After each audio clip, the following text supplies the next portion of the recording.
खबर उत्तराखंड के देहरादून से है, जहां पर मुख्यमंत्री पुष्कर सिंह धामी के निर्देश पर ऑपरेशन काल नैमी चलाकर पुलिस ने कार्रवाई की, जिसके तहत कहीं फर्जी साधु पकड़ में आए। और वहीं मुख्यमंत्री के इस फैसले को लेकर भी भाजपा के राज्यसभा सांसद नरेश बंसल ने मुख्यमंत्री धामी को बधाई दी है और कहा कि इससे उन सभी लोगों का भला होगा जो गलत जगह फंस जाते हैं। इसके साथ ही इससे हमारी सनातन आस्था का भी कोई दुरुपयोग नहीं कर पाएगा।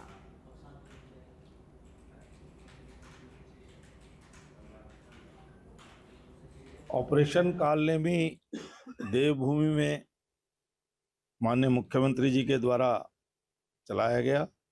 मैं उसके लिए माननीय मुख्यमंत्री जी को बहुत बधाई देता हूं। इससे जो फ्रॉड करने वाले भोले भाले लोगों को बहका करके पैसा ऐंठने वाले विभिन्न छद्मवेशी विभिन्न प्रकार के रूप धर करके जो श्रद्धा और आस्था का नाजायज फायदा उठाते हैं, उनकी धरपकड़ होगी और आस्थावान लोगों की आस्था भी बची रहेगी और फ्रॉड करने वालों को।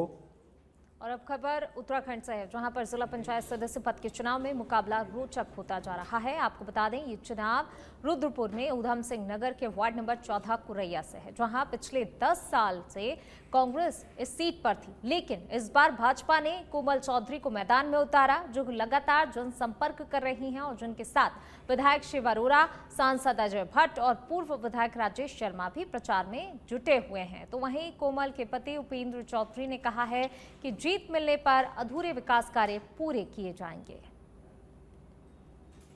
तो जिला पंचायत सदस्य पद के चुनाव होने और जिसको लेकर तैयारी जोर शोर से की जा रही है। कुरैया में पिछले 10 वर्षों से कांग्रेस का दबदबा है, लेकिन वहीं भाजपा ने भी कमर कसी हुई कोमल चौधरी को अपना प्रत्याशी बनाया, चुनावी मैदान में उतारा। और अब इसके लिए कोमल चौधरी जो है लगातार जनसंपर्क कर रही हैं, लोगों से मुखातिब हो रही हैं और जो है जीत के लिए कहीं ना कहीं उनकी तरफ से लोगों से अपील भी की जा रही है। और उनके पति भी जो है लगातार लोगों से अपील भी कर रहे हैं और साथ ही उनके पति की तरफ से भी दावा किया गया है कि अगर चुनाव में जीतते हैं उसके बाद जो भी उस क्षेत्र के अधूरे विकास कार्य हैं या फिर जो विकास कार्य लोगों के द्वारा मांग की जा रही है कि ये विकास कार्य क्षेत्र में होने चाहिए, उन सभी विकास कार्यों को जीत के बाद से शुरू किया जाएगा, उन विकास कार्यों को पूरा भी किया जाएगा। तो देखिए, पिछले 10 वर्षों से यहाँ पर कांग्रेस का कब्जा रहा है। ये सीट एक तरीके से कह सकते हैं कांग्रेस का गढ़ कही जाती है, लेकिन अब भाजपा ने भी अपने प्रत्याशी को पूरे दमखम के साथ इस चुनावी मैदान में उतारा। और कोमल चौधरी जो कि लगातार देखिए लोगों से मिल रही हैं, अपनी जीत के लिए अपील कर रही हैं, लोगों से समर्थन मांग रही हैं। और अब देखने वाली बात ये होगी कि आखिरकार जनता का उन्हें फिलहाल कितना कुछ समर्थन मिल पाता है, लेकिन जिस तरीके से वो उनके समर्थक, उनके पति जो है लगातार वो भी लोगों से मिल रहे हैं, समर्थन मांग रहे हैं और कह रहे हैं कि अगर जीत होती है तो निश्चित तौर पर जो विकास कार्य अधूरे पड़े हुए हैं उन्हें जल्द से जल्द पूरा किया जाएगा।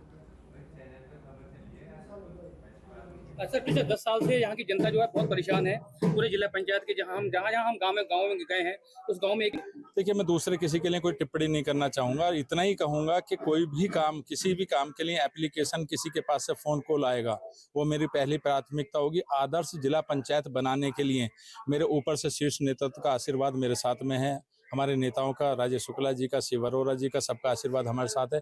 बहुत ज़्यादा धन्यवाद करता हूँ अपने साथी भाइयों का, यहाँ के ग्रामवासियों का, जिनका बढ़ चढ़कर आशीर्वाद मिला, जो सब लोग हमारे साथ चल रहे हैं।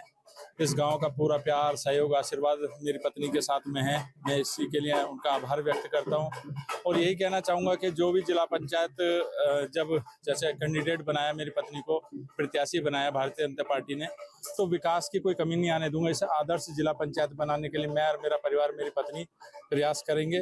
भाजपा से जो समर्पित प्रत्याशी कोमल चौधरी जी हैं, जिनके पति जो है उपेंद्र चौधरी जी हैं, वो बहुत सरल सज्जन स्वभाव के लोग हैं। और हमें पूर्ण विश्वास है कि जब पार्टी ने इनको प्रत्याशी घोषित किया है, समर्पित प्रत्याशी घोषित किया है, तो वो 100% इस क्षेत्र का विकास करेंगे।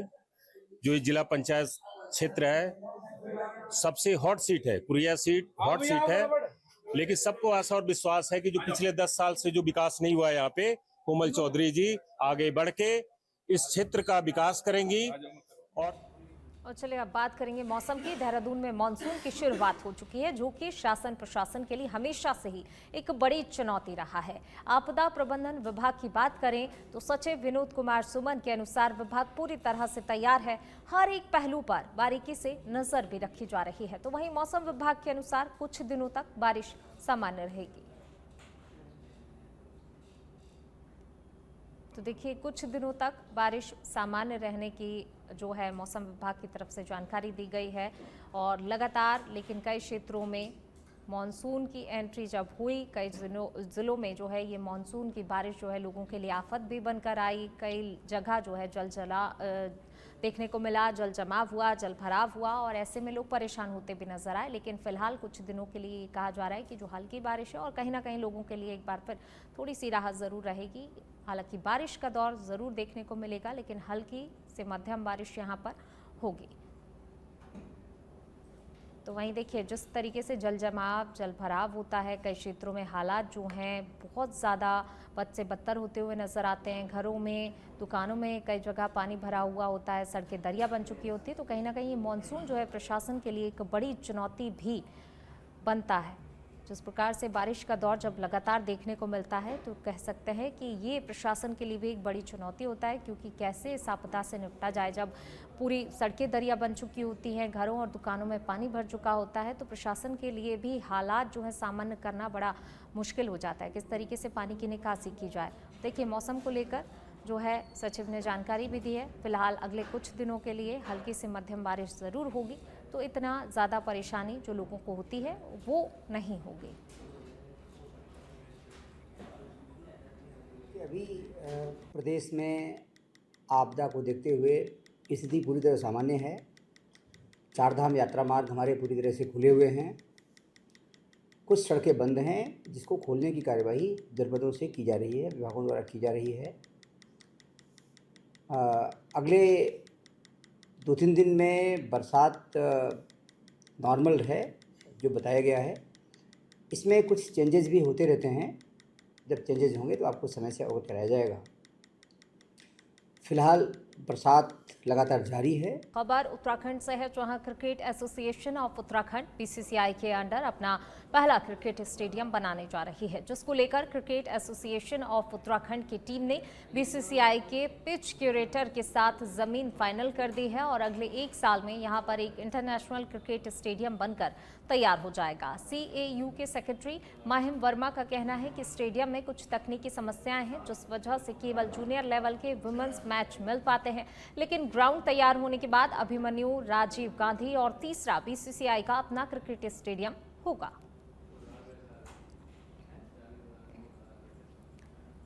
तो देहरादून में बीसीसीआई बना रहा है international cricket stadium.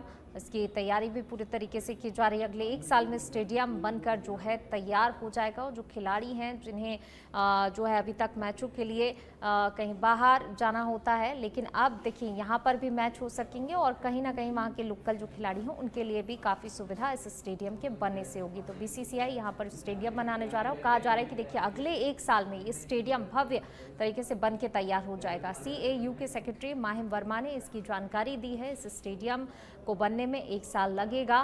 Cricket association की तरफ से जगह फाइनल हो चुकी है और अब 1 साल में भव्य तरीके से ये बड़ा स्टेडियम जो है यहाँ पर बनकर तैयार होगा।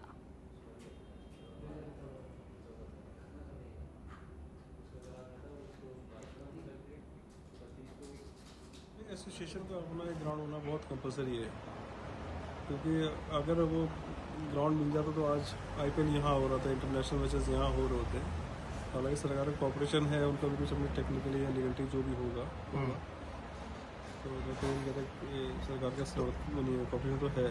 क्या टारगेट है सर हमारा ग्राउंड को लेकर के, कब तक बना देंगे, कितना ऐसा बजट? ये है कि हम चाह रहे हैं कि इसको नेक्स्ट सीजन का एटलीस्ट बीसीसीआई के डोमेस्टिक जो मैचेस होते हैं वो होल्ड कर ले। इससे होता है कि हमारे पास ना फिर बड़े मैच मिलने लगते हैं। अभी आप देखो हमको जूनियर लेवल के वुमेन्स का मिलता है, तब हम उम्मीद कर सकते हैं सैयद मुश्ताक अली हुआ या T20 हुआ, सॉरी विजय जारे हुआ, ये मिल जाएंगे।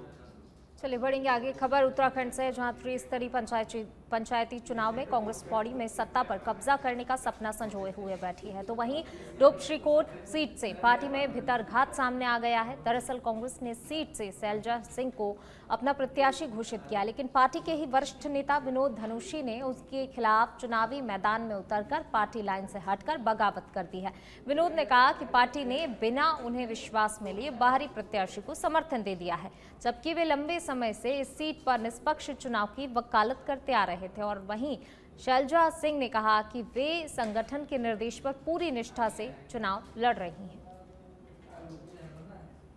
तो कांग्रेस की सीट से शैलजा सिंह चुनावी मैदान में है। पौड़ी में पंचायत चुनाव का शोर अब सुनने को मिल रहा है और जिस तरीके से प्रत्याशी अपना दमखम भी लगा रहे हैं। डोप श्रीकोट सीट पर कांग्रेस में भितरघात की बातें सामने आ रही हैं। जिस तरीके से सीट को लेकर जो है शैलजा सिंह को चुनावी मैदान में उतारा गया, उसके बाद से लगातार कांग्रेस में अब भितरघात की खबरें भी सामने आने लगी हैं। डोप श्रीकोट सीट पर कांग्रेस में भितरघात सामने आई है शैलजा सिंह के चुनावी मैदान में उतारने के बाद। कांग्रेस ने उन पर हालांकि भरोसा जताया, उन्हें चुनावी मैदान में उतारा। इसमें कांग्रेस भाजपा में बहुत ज़्यादा नहीं बोलूँगा, पर अगर हमारे कांग्रेस संगठन ने कोई प्रत्याशी उतारा है तो वो मेरे हिसाब से तो वो पैराशूट प्रत्याशी है और संगठन ने उस पर विश्वास जताया है। बहुत अच्छी बात है। अब जनता जिस पर विश्वास जताएगी वो 28 तारीख के बाद आप लोगों के सामने होगा। नहीं, मैंने उनसे सिर्फ एक निवेदन किया था कि इस सीट को मेरे अनुसार कर दिया जाए। वो उस चीज़ को नहीं माने। अब उनको क्या अच्छा लगा, क्या खराब, क्या ठीक लगा, क्या नहीं लगा, वो उनकी समझ है। मैं बहुत ज़्यादा इसमें टिप्पणी नहीं करूँगा और चुनाव मैदान में उतरे हैं। चलिए बढ़ेंगे आगे। उत्तराखंड चकबंदी मंच के आह्वान पर उत्तराखंड क्रांति दल के वरिष्ठ नेता तुला सिंह तड़ियाल के नेतृत्व में बीकानेर उप जिलाधिकारी को सौंपा गया ज्ञापन। साथ ही राज्य के पर्वतीय जिलों में चकबंदी कराए जाने की भी मांग उठाई गई है। और इस दौरान उत्तराखंड चकबंदी मंच के केडी तिवारी ने कहा कि मैदानी क्षेत्रों को छोड़कर समस्त पर्वतीय क्षेत्रों हेतु चकबंदी अधिकारियों की तैनाती के शासन आदेश 28 अगस्त 2020 को जारी हो चुके हैं, परंतु सरकार की ओर से अभी तक इस आदेश पर कोई कार्रवाई नहीं हुई है। तो वहीं इस बैठक में सभी वक्ताओं ने जोर देकर कहा कि उत्तराखंड के पर्वतीय क्षेत्रों में जब तक चकबंदी नहीं की जाती है तब तक यहां से पलायन नहीं रोका जा सकता है।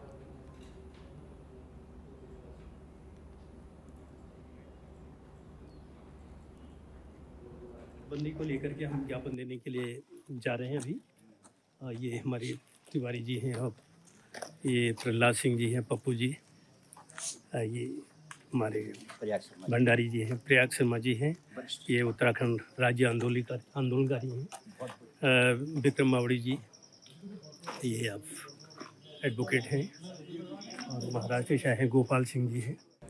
चलिए बढ़ेंगे आगे। उत्तराखंड में इन दिनों पंचायत चुनावों की सरगर्मी तेज है, लेकिन इसी बीच दोहरी वोटिंग को लेकर बड़ा सवाल भी अब खड़ा हो गया है। हाईकोर्ट ने साफ निर्देश दिए हैं कि जिनके नाम नगर निगम या पालिका की वोटर लिस्ट में हैं, वे पंचायत चुनाव नहीं लड़ सकते। कोर्ट की सख्ती के बाद अब सरकार भी एक्शन मोड में है। भाजपा की ओर से प्रदेश प्रवक्ता कमलेश रमन ने कहा कि सरकार और चुनाव आयोग कोर्ट के हर आदेश का सख्ती से पालन करेंगे। राज्य में निष्पक्ष और शांतिपूर्ण चुनाव कराना सरकार की प्राथमिकता है।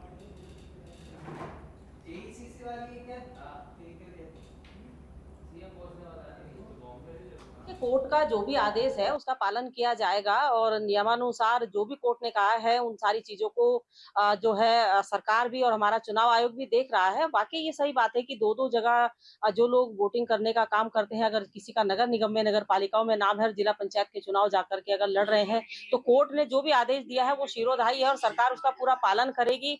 और क्योंकि चुनाव सरकार ने पारदर्शिता से कराने के लिए अपना काम किया है और इस चुनाव में किसी भी तरह का कोई कोताही ना हो, इसको लेकर के ज्यादा चिंतित सरकार है और इसीलिए सारी जगह जो चुनाव हो रहे हैं बहुत ही निष्पक्ष। चलिए बढ़ेंगे आगे। खबर उत्तराखंड से, जहां कांवड़ मेले के दौरान गंगा घाटों पर तैनात एसडीआरएफ की टीमें तत्परता के साथ ड्यूटी में जुटी हुई हैं। एसडीआरएफ टीमों ने 2 अलग-अलग घाटों पर डूबते 3 कांवड़ियों का साहसपूर्वक रेस्क्यू कर उन्हें नया जीवन प्रदान किया है। पहली घटना प्रेमनगर घाट की है, जहां पर घाट पर गंगा स्नान कर रहा आदर्श अचानक गंगा के तेज बहाव में बह गया। टीम ने बिना समय गंवाए रेस्क्यू कर युवक को सुरक्षित बाहर निकाला। तो वहीं दूसरी घटना कांगड़ा घाट की है, जहां रिंकू तेज बहाव में फंस गया तो वहीं दूसरा युवक लोकेंद्र भी गहरे पानी में बहने लगा। समय रहते एसडीआरएफ के जवानों ने बहादुरी से रेस्क्यू कर दोनों को सकुशल बाहर निकाला।